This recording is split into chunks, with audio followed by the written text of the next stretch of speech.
Hola corazones, ¿cómo están? Con ustedes Silvana. En este video quiero responder algunos comentarios o algunas preguntas, más que nada, cómo tejer ida y vuelta con agujas circulares.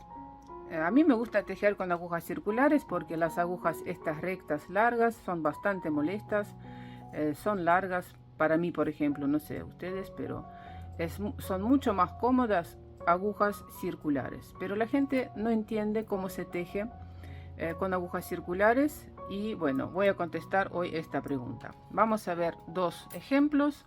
Uno, por ejemplo, aquí estoy tejiendo una muestra con agujas rectas, ¿no? Agujas cortitas, rectas. Como son poquitos puntos, por ejemplo, entran todos los puntos y todos sabemos tejer, ¿no?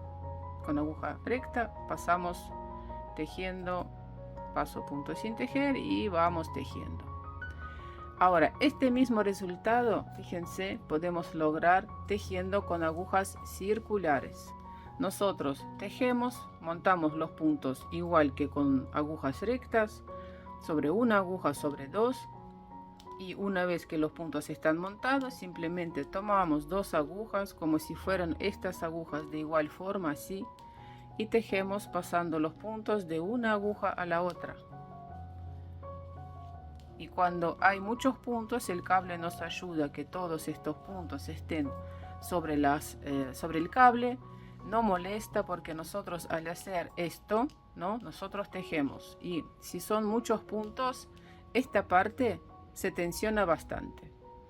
Bastante. Por eso. Pero también, si van a elegir agujas circulares, hay agujas con cables diferentes. No recomiendo cables de metal. También no son muy buenos si ustedes tejen mucho. O sea, también se cansa muchísimo. A mí, por ejemplo, la mano al tejer con agujas circulares cuando el cable es de metal. Este cable es bastante flexible. Y entonces ya tengo review sobre las agujas con las que tejo. Utilizo agujas Xiaogu y Liki.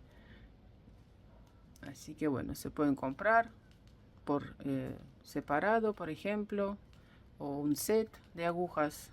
Está bastante caro, pero pueden comprar por separado. Y así, tejieron, por ejemplo, de una aguja a la otra, ¿no? Entonces damos vuelta así, pasamos la aguja así para esta mano y simplemente sigo tejiendo. Nada más, no es gran ciencia, pero recibo estas preguntas. Silvana, yo no sé tejer con agujas circulares. Es lo mismo que tejer con agujas rectas. Y lo mismo. Muchísimo más cómodo. Cortita la aguja, no molesta, no golpea. Bueno, hay varias técnicas de tejido. Hay cuando la gente teje colocando esta aguja larga por debajo del brazo, se tensiona todo el cuerpo. La verdad que no es una muy buena opción, especialmente si uno teje mucho, no es lo recomendable. Y cómo tejer este punto, si les interesa voy a dejar link en la descripción de este video. Suscríbanse a mis redes sociales, Instagram, TikTok, Facebook, Pinterest. Voy a dejar todos los datos en la descripción. También pueden unirse y apoyar a mi canal. Bueno, eso fue todo por hoy. Nos vemos. Chao, chao.